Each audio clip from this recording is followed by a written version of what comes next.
This is DRF Race of the Day.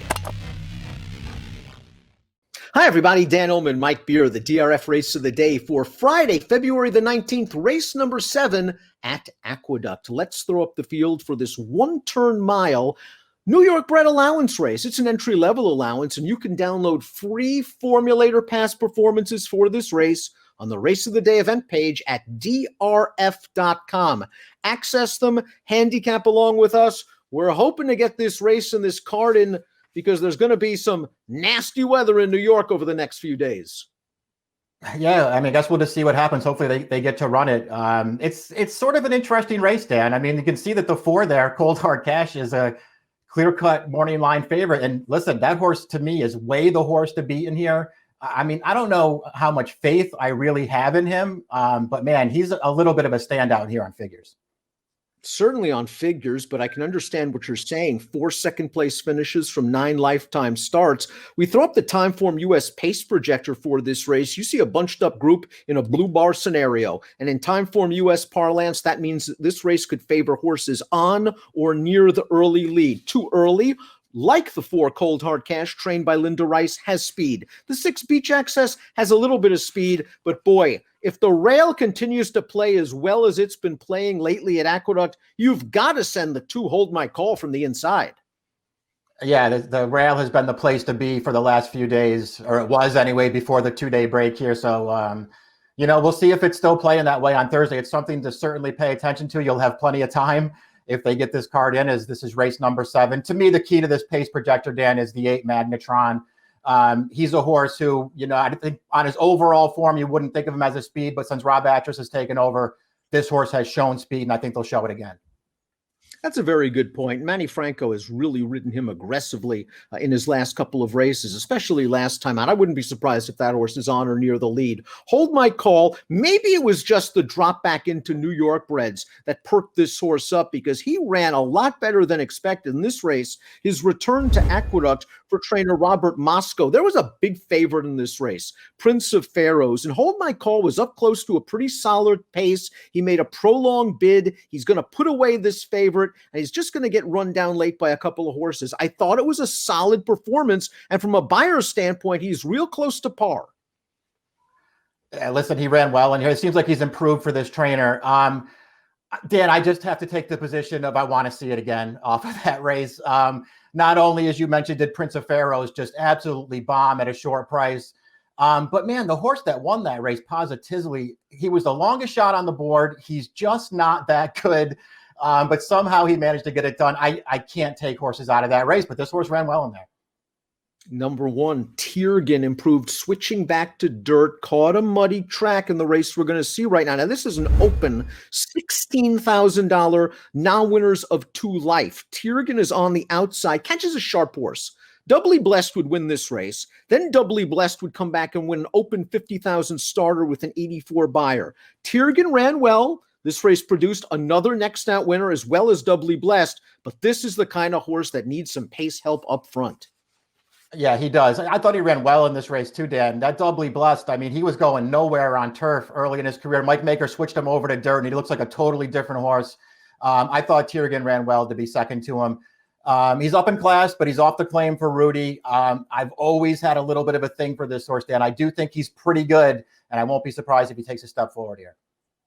The number 3 Perpetrate is a little slow on figures, but at 20-1, I can see someone taking a flyer on Perpetrate. Miguel Vera is doing a very good job with his horses in the Mid-Atlantic area, and Perpetrate ran at Belmont back in September, and I didn't think he ran that badly at all. He kind of got steadied on the turn a little bit, and then he tired badly, and it was his first start in about 10 months as well. Then they ran him on turf, which isn't his game.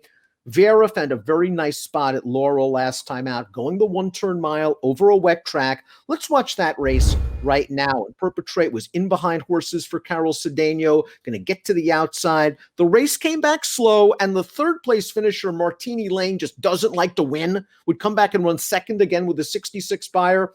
But Perpetrate really was game to win this race. Yeah, very game to win this race. It feels like maybe the wet track had something to do with it, Dan. This horse was obviously nowhere on turf. He was nowhere in his 3 fast dirt starts, but he's 2 for 2 when it's wet, and it feels like he really moves up on this kind of going. And listen, if we get this card in on Thursday or on Friday, could be a wet track. One cause for pause, listed as a vet scratch on February the 4th. Cold Hard Cash is your morning line favorite. This horse has been beaten at 2-1 or less in his last 3 starts, including this race over Muddy going 2 turns on January the 3rd. And he didn't break very well on this day. He made a 3-wide bid on the turn. You see him hanging on his left lead for a long time. He'll eventually run second. The 3rd horse, Advanced Strategy, would come back to win with a 77 buyer. This horse has all the fast races. I wonder if he actually wants to go a little longer than the 1-turn mile. Yeah, I mean, we'll see what happens. He is the horse to beat in here. You don't want to make too many excuses for horses like him that lose at short prices, but he ran fine last time. He was 3 wide around the track while the winner got to the lead and the rail, and he just couldn't catch him. 2 back, he was in a much better field for the level and had no chance.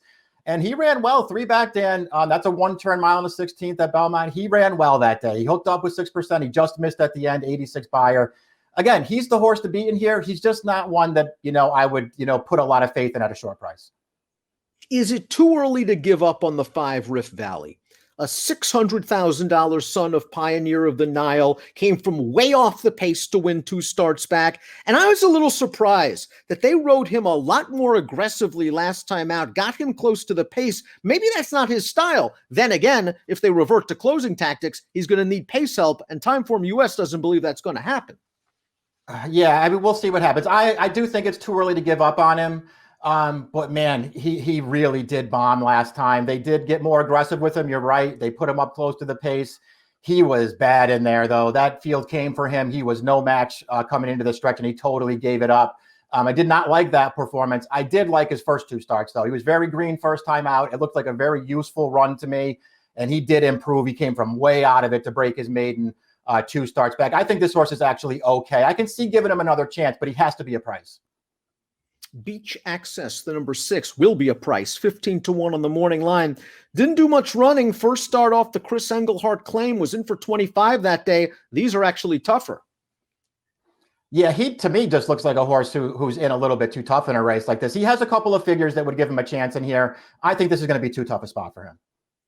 Too early, the number 7 makes the 3rd start of the form cycle. Let's watch his last race. They cut him back to the 1-turn mile. He went off at 7-1 this day, and he ran okay.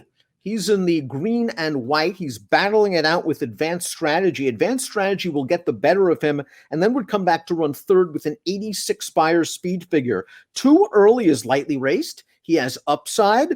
He has a very good trainer in Linda Rice. He has tactical speed, but Cold Hard Cash has had his number when they faced each other in the past. Yeah, I think that's a little bit of a problem too, Dad. I mean, he just hasn't been any match for that horse the 3 times they faced each other. He ran fine last time. I'm not going to take anything away from him there. He's very game fighting on to the finish there, but it does feel like up against his stablemate here, he's going to have to do a lot better. Mike mentioned Magnetron as a potential pace setter for this race. Let's watch his last start against 3 lifers, open $14,000 claimers. First start off of a short layoff. Manny Franco gave this horse a brilliant ride. There's no pace in the race. Manny got him clear on the backstretch and got him a breather, and as you see, he's just making this field pay. Gets a little bit tired at the end, but a really respectable buyer speed figure, and Rob Atras might have just turned this horse around by getting him closer to the pace. It does sort of look that way. I mean, this is obviously not as strong a field. It's 3 life claimers. He got the advantage in there and never looked back, but it did feel like he took a big step forward in there. He also improved first time for Atras, Dan, back in November. That was a speed favoring track. He could not get to the lead, and he almost ran down the leader in there. He ran really well. And that race, he got a little bit of a layoff. He came back, he improved again. And, if you've been following Rob Atras since he's gone out on his own, I think it's been about 2 full years now. He keeps these horses good when they get good. Off of a win on the dirt, coming right back. He's 33%. The ROI is $2.40. He gets these horses to come right back and win. Good stat. Of course, you can get those stats with your free formulator past performances that you can download on the Race of the Day event page. Time for our top picks for the Friday Race of the Day. Wide open race. We respect the 4-horse in here. We certainly do. And Cold Hard Cash is going to be tough to beat. I don't want to take another short price on this horse. He's lost at short prices in his last few races. I like the improvement, showed my hold, my call in his last race, and I want him to be aggressive. And I know you want Magnetron to be somewhat aggressive as well. Yeah, I just want him to be aggressive, and then I'll just hope that Atris can keep this horse going the right way. Like you, I respect the favorite. I do not want to bet him at a short price. And to me, Magnetron was the horse I would try to beat him with off of his last two. Mike's going with the 8. 8, 4, 5, and 1. Hold my call. 2, 7, 4, 8 for me. Friday race of the day. Big A race 7. Weather permitting. Best of luck.